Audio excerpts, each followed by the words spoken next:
the old kenning carved in ancient tongue, the dwelling place that makes the spirit whole, the hall in which all music has been sung. We cared for it the way we cared for ships, with oil and attention and with use. We pushed it past the comfortable slips of comfort into something harder truths. The bone house is the warrior's first gift, the vessel that makes possible the lift.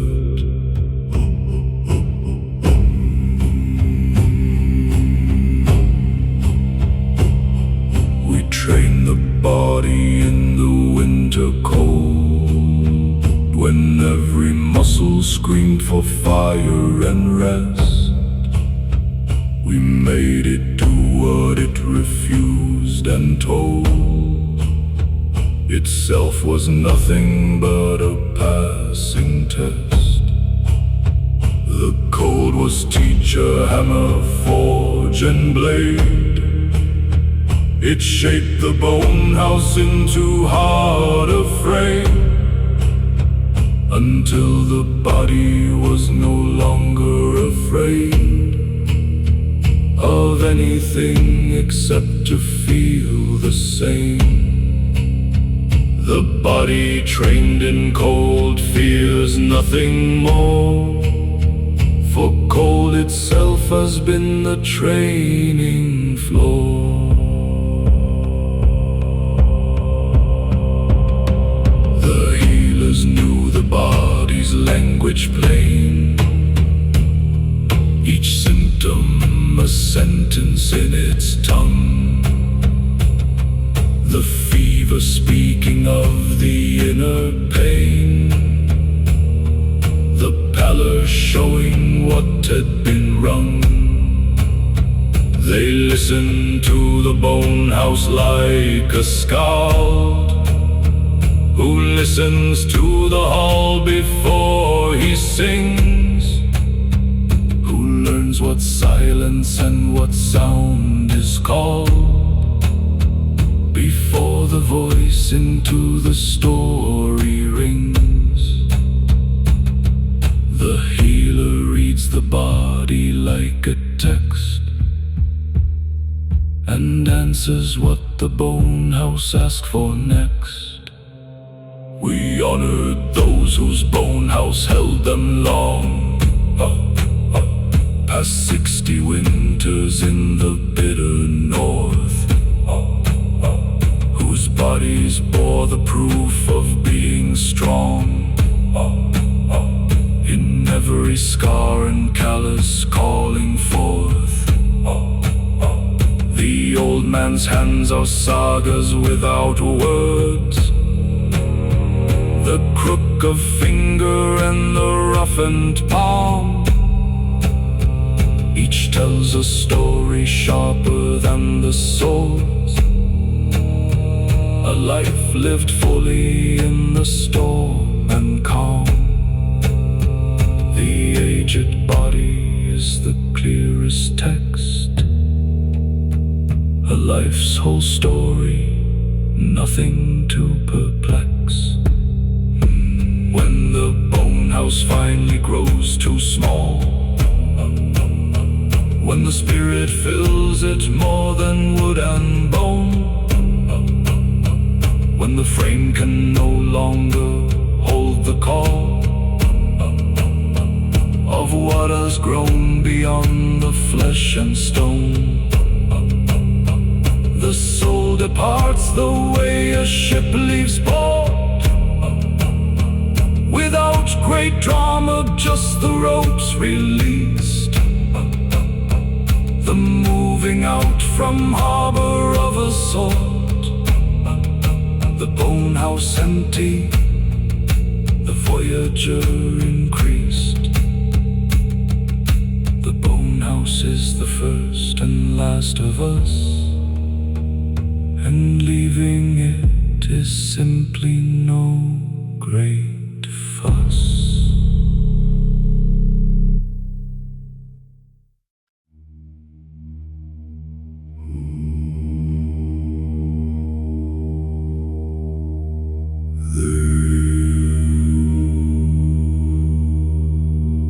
There is a drum that beats inside the earth,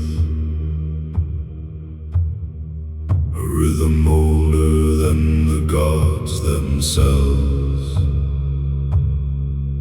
It started at the moment of the birth of everything that lives on breathing shelves. We feel it in the thunder and the tide, in heartbeat and in hoofbeat and in wave, in the pulse that nothing living can hide, the drum that plays from cradle to the grave. The final drum beats underneath us all, before the rise and after every fall.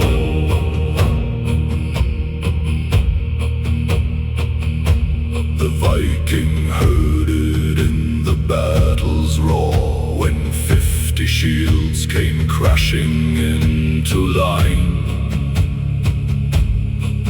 when 50 voices answered with a more enormous sound along the battle's spine. That was the drum made human for a time, the ancient rhythm taken into flesh, the oldest music played in blood and rhyme, the primal beat made gloriously fresh. The war drum echoes what the earth begun, and fills the chest before the battle's run. The skald heard it between the words he chose, in the silence between one verse and next, in the pause where meaning deepest flows, in the space where music lives its text. He knew that what he sang was not his own, but the drum's expression through his voice, that he was just the instrument alone, and the drum itself was making all the choice. The skald is just the drum's most willing throat, the beat expressing itself in every note. The child heard it in the mother's chest, the first sound of the world before all else, the boom that told the newborn it was blessed with life inside a world of selves and selves. That drum was the beginning of the known, before the light and cold and breath were real, before the name was given and the sown seeds of self had started how to feel. The first sound any Viking ever knew was the final drum beating old and true. When every song has ended and gone cold, when every skald has sung their final verse, when every saga has been fully told and nothing waits beyond the universe, the final drum will still be beating on beneath whatever follows what we know. The rhythm of existence never gone, the pulse that keeps all possible in flow. We are the drum that beats itself alive. The sound of everything that dares to thrive.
They say on certain nights when fog sits low, the harbor fills with ships that have no crews, the lanterns burning with a greenish glow that neither fades nor brightens with the views.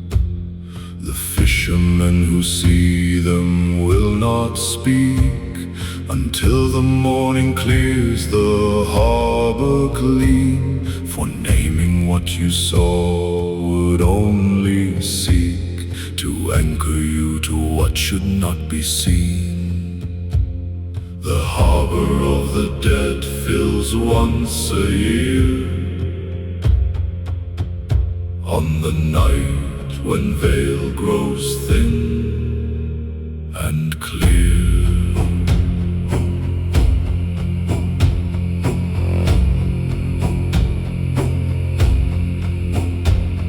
My grandfather had sailed on one of those, a ship that left one autumn never came. The sea gave nothing back but rumors close of wreckage and a coast with no clear name.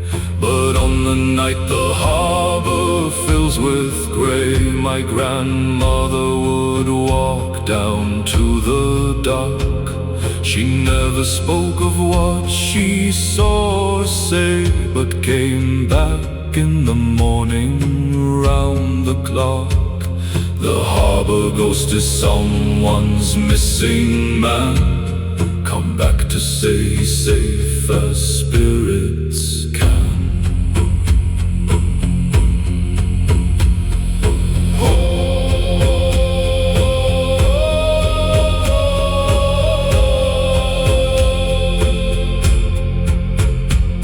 The ships that come back are not what they were. They carry something of the deep inside. The wood seems darker, wetted like a blur. The sail's more gray than any living tide. The ghost ship does not moan or rattle chains. It simply sits with quiet dignity, as if it came to settle its remains and show the living what its end might be. The ghost ship asks for nothing but a glance, a recognition of its final dance.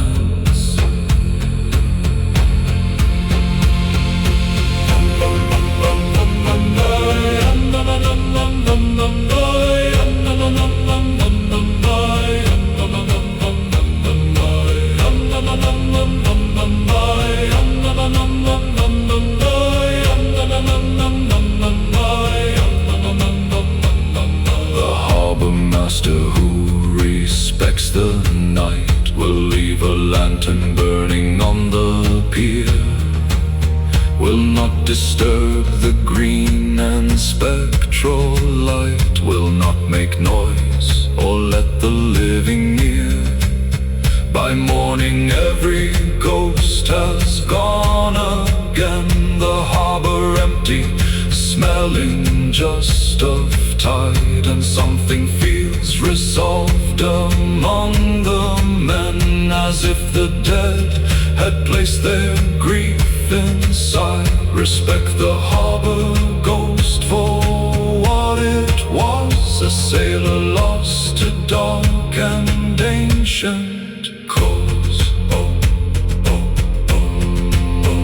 I leave a lantern burning on my dock, not just for those who sail toward my shore, but for the ones that time has put to lock, who need a light to find their way once more. The living and the dead share the same sea, the same cold stars above, the same black wave. The ghost ship and my long ship, you and me, are separated by a single grave. The harbor of the dead is next to ours, divided only by the morning hours.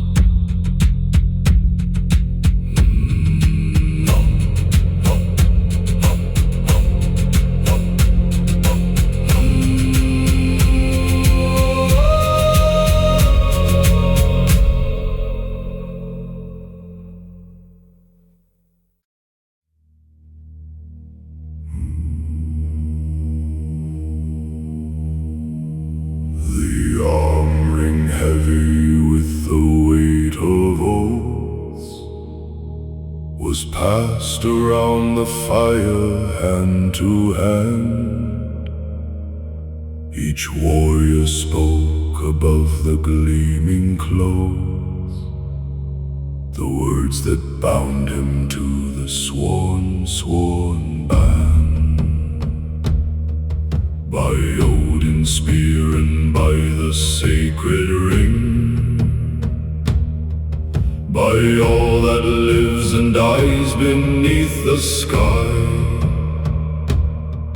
I swear to stand beside my Lord and King, until the day I fall or he must die. The oath ring holds what spoken words alone cannot contain in breath and fragile tone.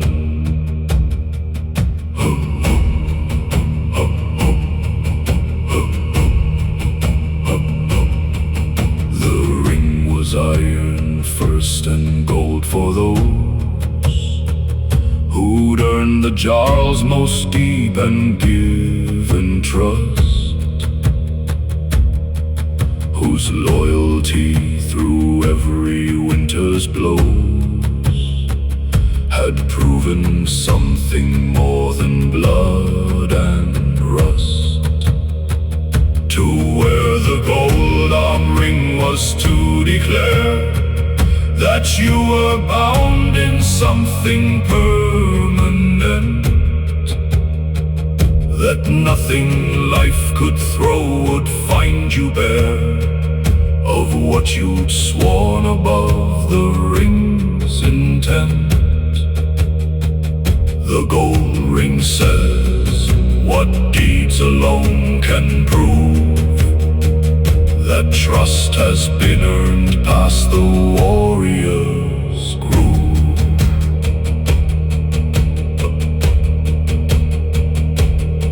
The ring giver was the greatest name a jar could carry in the saga maker's mouth, more valued than the swordman or the car, the one who gave the ring from north to south. For giving gold was not not the loss it seemed. It bought a loyalty no silver paid. It said, I trust you more than I have dreamed. The gold is just the shape of what I've made. The ring giver grows richer as he gives, in loyalty that longer than gold lies.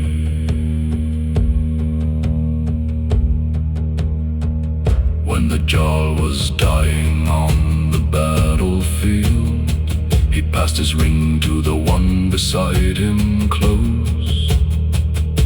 The leadership that iron had always sealed was transferred in a gesture, not a dose.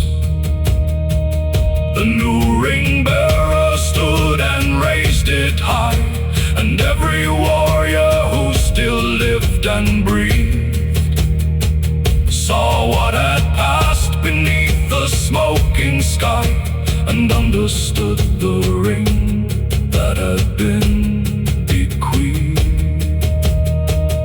The ring transfers the power of the swarm from those who've led to those who must be born.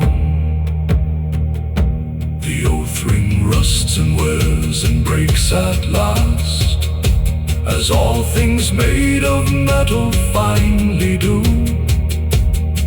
But what was sworn above it in the past outlasts the metal by a year or two, or 20, 50, till the saga's end, till someone reads the words the skull preserved, and feels the same iron ring inside them bend around the wrist of everything deserved. The oath ring lives in every promise kept, in every vigil watched, in every night unwept.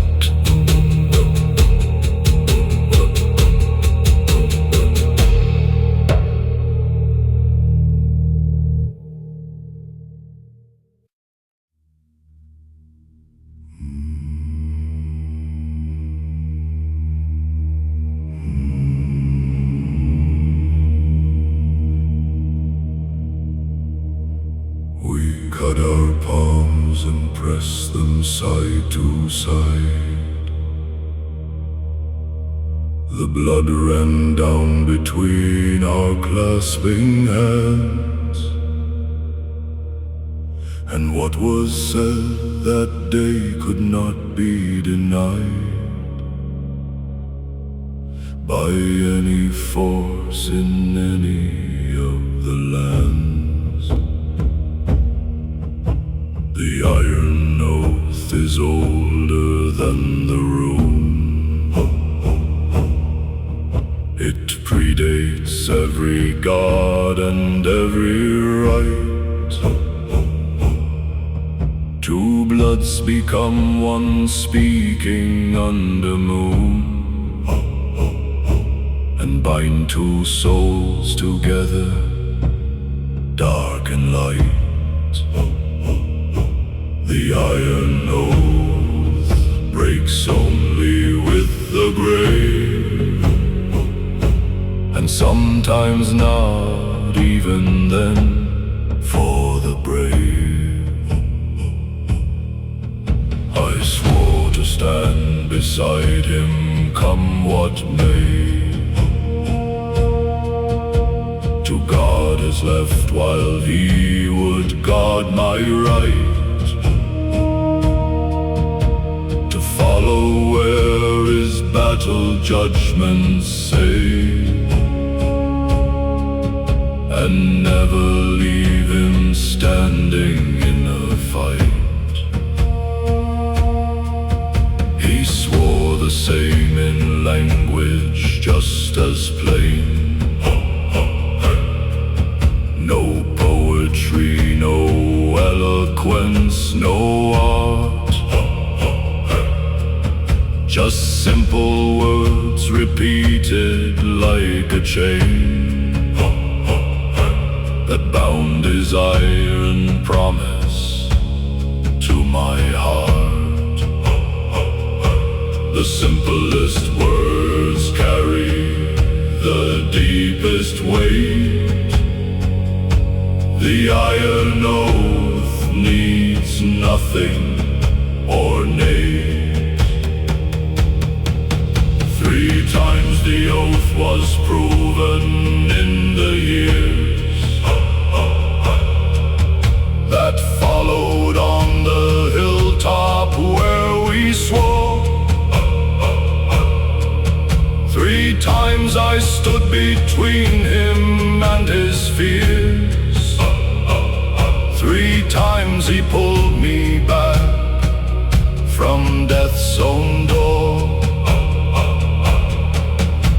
The first time on a beach in winter sleet. The second time inside a burning hall. The third time on the field with nothing neat. When everything around us chose to fall. Iron oath is tested not once but thrice, and passing 3 times makes it worth the price. He fell one autumn on the eastern shore, a blade that came from somewhere I'd not seen. I held him till he breathed his last and more, and felt the oath dissolve to something clean.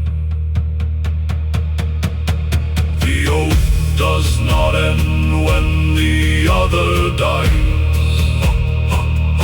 It changes shape and lives inside the chest.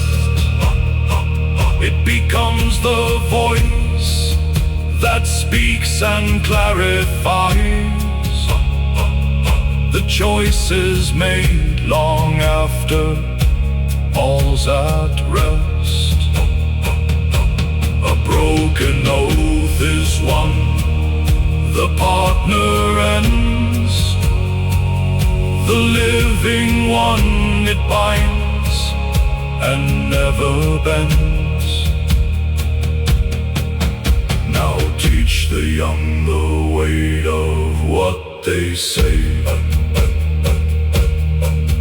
before they speak the words and press the blood. Show them that an oath outlasts the day, that spoken promises are more than mud. A Viking's word is everything he owns, more valuable than silver, ship or fame. It lives inside him, deeper than his bones, and burning bright outlasts his very name. The iron oath is forged in blood and breath, and only truly paid in life or death.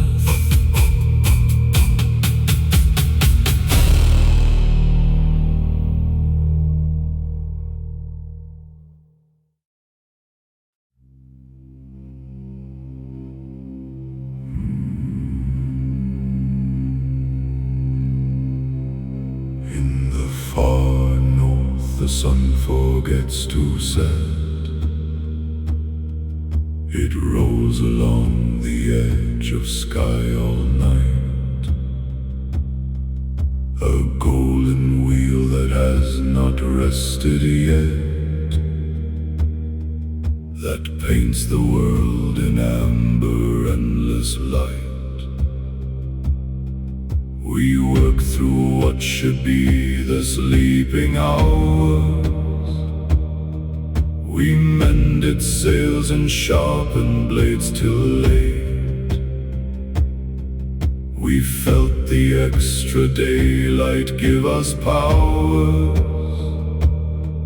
as if the gods had opened up the gate.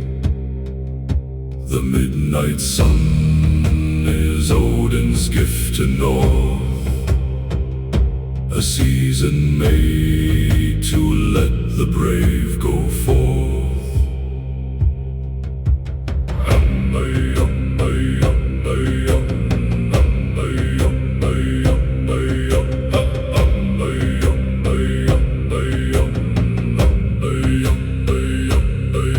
The children ran at midnight through the fields, their laughter bright as any noontime gale. The midnight sun no boundary ever yields, and treats the midnight hour just the same. The old men sat outside and told the tales that winter dark had kept inside for months. The stories flowed like meat through summer bales, and nothing felt as urgent as it once. The midnight sun loosens every winter tongue, and every old tale suddenly feels young. We knew it would not last, the golden run, that darkness would return to claim its hours. So everything we did beneath that sun was done with summer's fast and urgent powers. We built, we planted, fished and sailed the bays. We traded, feasted, loved and planned the raids. We packed 10 lives inside those endless days before the shortening of the autumn shades. The Viking knows how precious sunlit hours are, for winter comes no matter how the fates spar.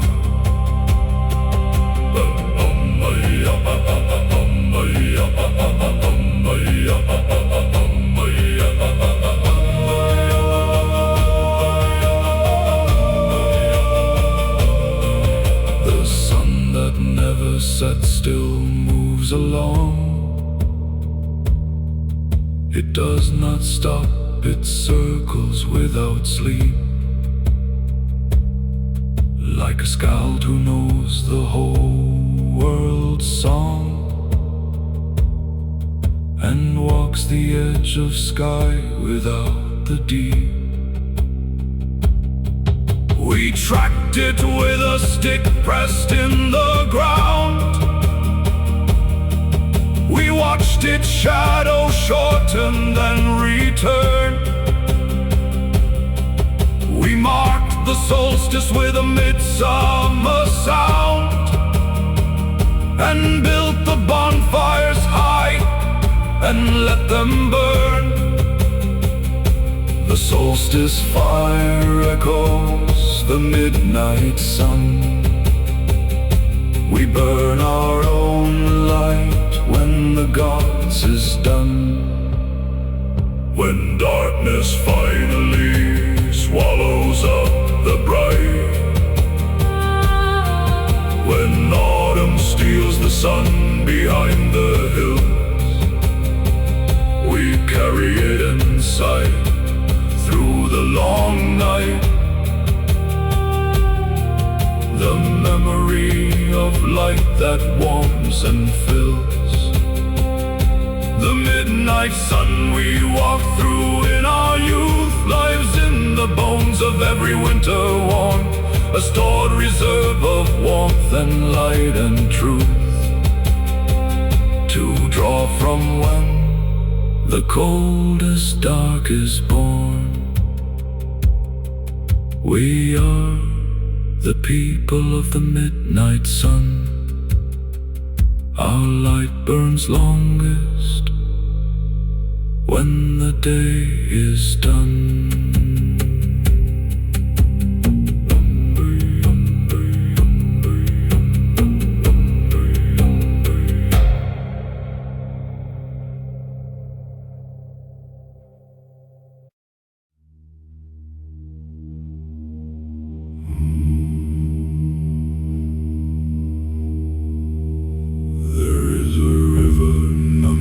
See but feel, that carries everything that ever was, that makes the distant past seem close and real, and links us back without a broken pause. It flows through blood and bone and spoken name, through the hammer stroke and the oar's long pull, through every fire lit against the same old darkness that our grandparents knew full.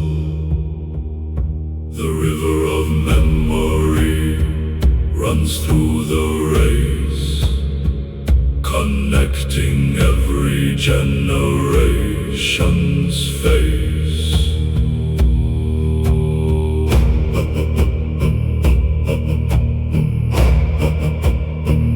I felt it first when touching my son's hand, so small inside my weathered larger palm.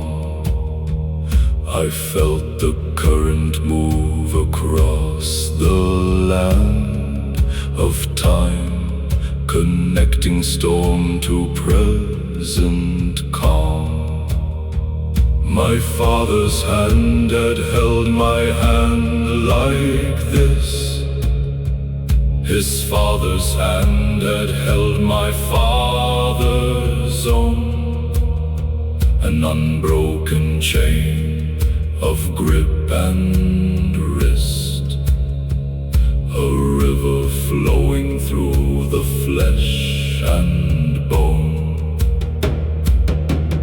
The handclasp is the river made most real, the oldest human thing we know to feel. The river runs through language most of all, the words we use that older tongues once shaped, the names we give our children at the call of those who lived before our time escaped. Old Eric, named for Eric long before, who named for the one before him in the chain, each name a vessel for the river's store, each child a wave inside the same refrain. The name we carry is the river's gift, the past inside the present like a rift. The river asks us nothing but to pass what we have received along its flow, to not let what we carry break or crash into forgetting what we need to know. The stories and the skills and sacred ways, the knowledge knowledge of the stars and winter signs, the courage learned in cold and shortened days, the love that holds through everything that binds. We are the river's current for our age, its living channel on this mortal stage. When I am gone, the river carries on, my children in its current moving through. My name perhaps remembered then forgotten, but something of my living flowing new. Not the words I spoke or deeds I claimed, but something deeper, older and more true. The shape of how I loved and how I named the things that matter flowing into you. The river of memory never finds its sea. It flows forever, carrying you and me.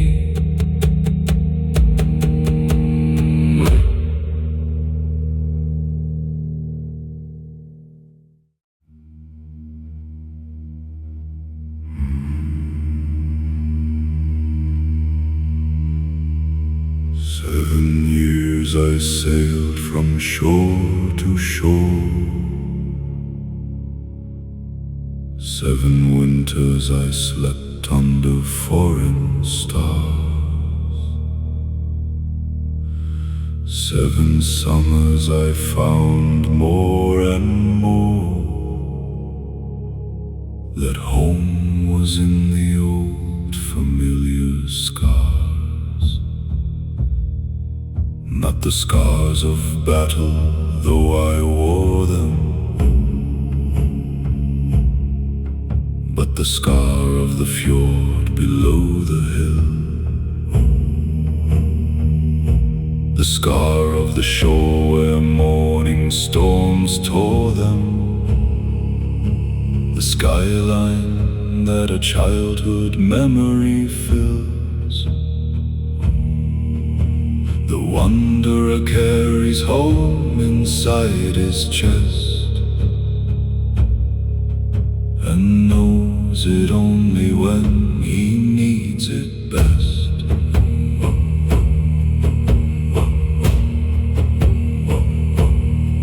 I did not recognize the village first. New buildings stood where empty fields had been. Children small when I had left now burst into full-grown strangers I had never seen.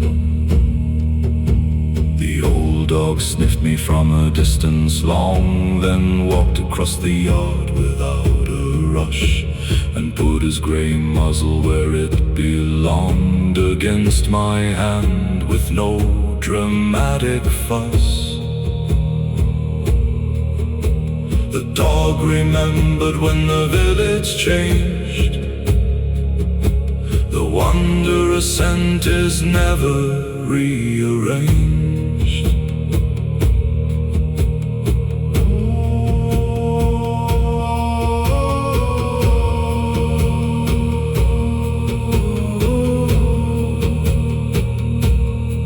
My mother had not aged the way I feared. She'd hardened like a blade kept in good care. The softness gone, the granite edge appeared. The woman she had always carried there.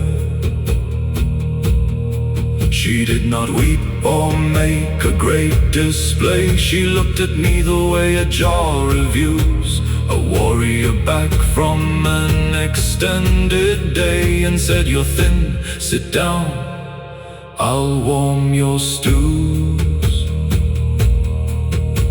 The Viking mother greets you without drama. Her love is in the food and not the clamor.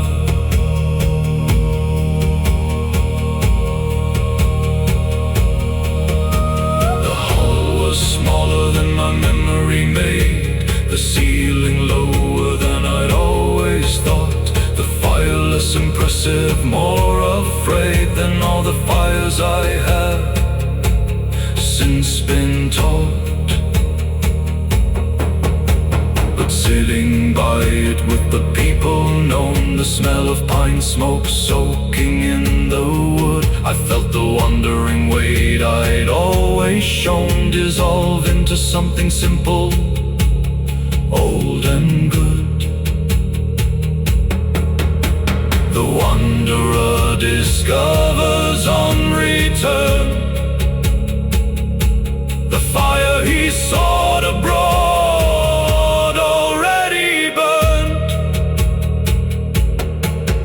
Sail again, I know it in my blood. The fjord will call when winter breaks to spring. The restlessness will rise up from the mud, and I will follow what the longships bring.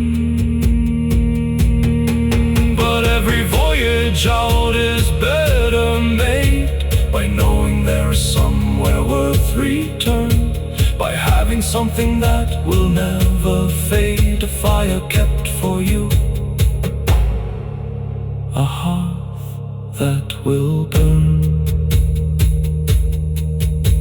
The wanderer is richer for the home.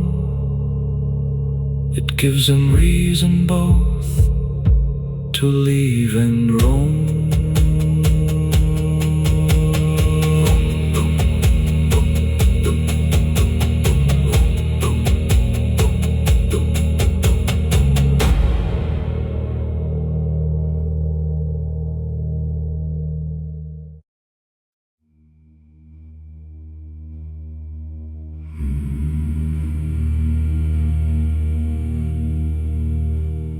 They brought her to the village every year, the Volvo with the sightless silver eyes. She'd sit inside the high seat without fear, and speak the truth that no one else could prize. She did not choose her gift, it chose the girl. The fever took her sight when she was 3, but left behind a window to the swirl of everything that was and yet would be. The vulva sees what no eye can contain, the hidden root beneath the visible plain. She sang the Galder songs that called the dead, that opened up the space between the worlds, that let the voices of the lost be led into the hall before the darkness curls. The women's chorus held her while she sat, their voices like a rope across the void. She leaned into the nothing more than that, and came back changed, but never quite destroyed. The seer walks the edge between two worlds, and speaks from where the darkened daylight hurls. She told the Jarl his daughter would not sail, that she was meant for something closer, deep. He argued, but she held him past the whale and said, some futures must be let to keep. The daughter stayed, and in the second year a plague came through that took the coastal town. Every ship that sailed was caught in sheer disaster, and the sea swallowed them down. The blind seer's warning saves what pride destroys. Her darkness protects more than all the noise. They paid her well in silver and in furs, in amber beads and cloth of eastern dye, in meat and meat and everything that stirs the gratitude of those who wonder why. But what she truly wanted was the song, the chorus of the women raised in dark, the voices that would carry her along, the human sound that kept her like a spark. The seer lives on music more than bread. The chorus keeps the seer from the dead. When she at last lay down to leave this world, she smiled and said the vision's finally cleared, that everything that had been tightly furled became a simple truth that she had feared. She said the future holds the same as now, the love, the fire, the grief, the bread, the sea. And those who live must learn to take the vow of being here as fully as can be. The blind seer's final vision was the now, and she showed us all exactly how.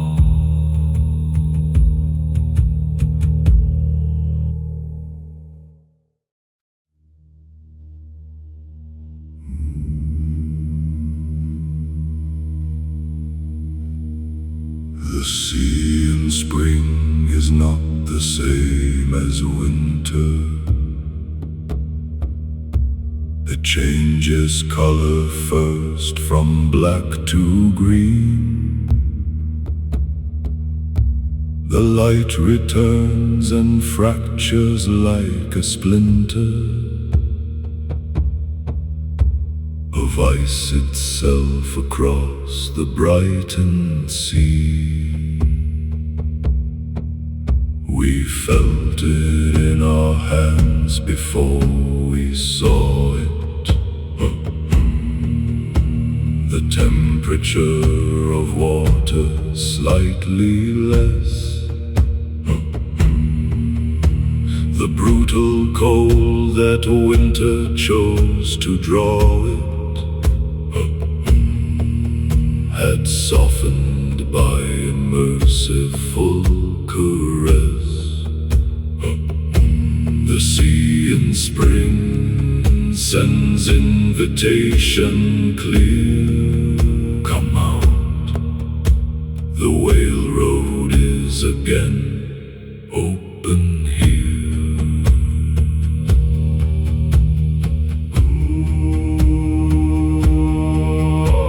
We launched the ships that had been pulled above. The the tide line through the winter frozen months. We checked each plank and river joint and shove for what the frost had done in subtle stunts. The caulking needed everywhere was fresh, the tar applied while still the wood was cold. We worked our hands into the hull's old mesh and made the ship feel younger than its old. The spring launch is the Viking's resurrection, the ship reborn in the year's new direction. The first rowing out after the winter's lock is something those who've done it understand. The feel of water pushing back the dock, the oar bite in the spring awakened hand. The crew finds its rhythm faster than they knew, the winter stiffness gone in the first pull. The body remembering what the mind once knew and filling up again with what was full. The oar in spring is memory made real, the body answering what the heart can feel.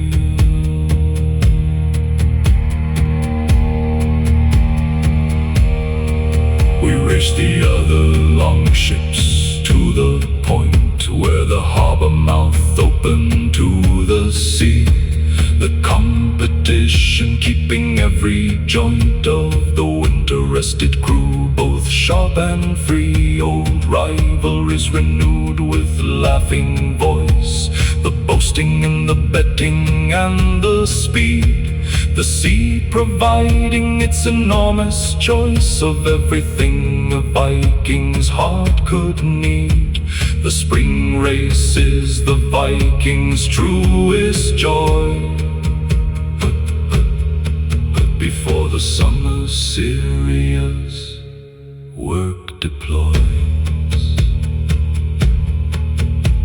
and somewhere past the harbor's rocky gate, the open waters stretched without an end. We pointed outward toward our chosen fate and let the spring wind around us bend. Another season, another year's campaign, another chance to find what wasn't found, to cross the same old sea and yet again discover it as new and never bound. The sea in spring is always young and vast, and those who sail it never quite grow past.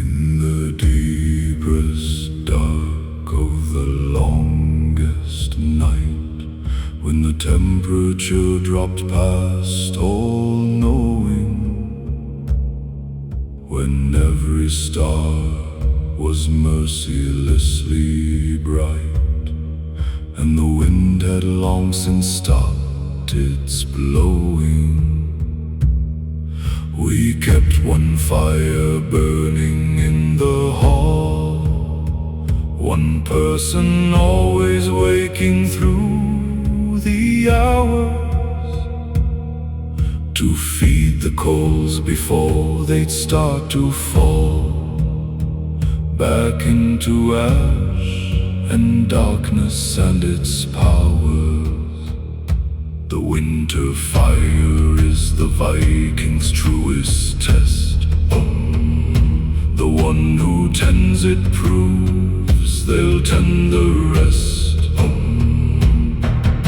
The fire was practical and sacred both, nothing lived the winter through.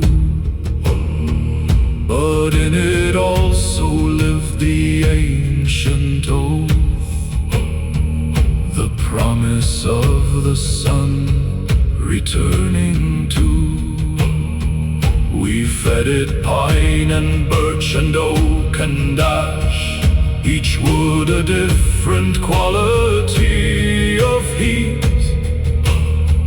The quick ignite and then the steady flash of hardwood holding warmth against defeat. The firekeeper knows each wood by name, each burning differently inside the flame. The fire told stories in its moving light, the shadow play on wall and sleeping face. The children watched for animals at night, in the dancing shapes the coals would trace. The elders said the fire was alive, that it had memory and preference too, that it would burn more steady and survive in halls where it was honored and kept true. The fire fed on gratitude and care. It burned most bright where love was always there. Moving the fire to a new built hall was a ceremony older than the gods. You took a coal from what had held you all and carried it through winter's brutal odds. The new fire lit from old fire's living spark was not a different fire, but the same, continuing its burning in the dark across the gap of distance and of frame. The fire passes forward through the years, the same flame burning past all human fears. When the last old fire in the village died, when the final keeper did not wake in time, when the cold came in and spread itself wide through hall and heart and into every rhyme, someone went to neighbor's burning place and brought a coal back through the biting air, and touched it to the ash with careful grace, and breathed it back to life with tender care. The fire never truly dies alone, for someone always carries it back home.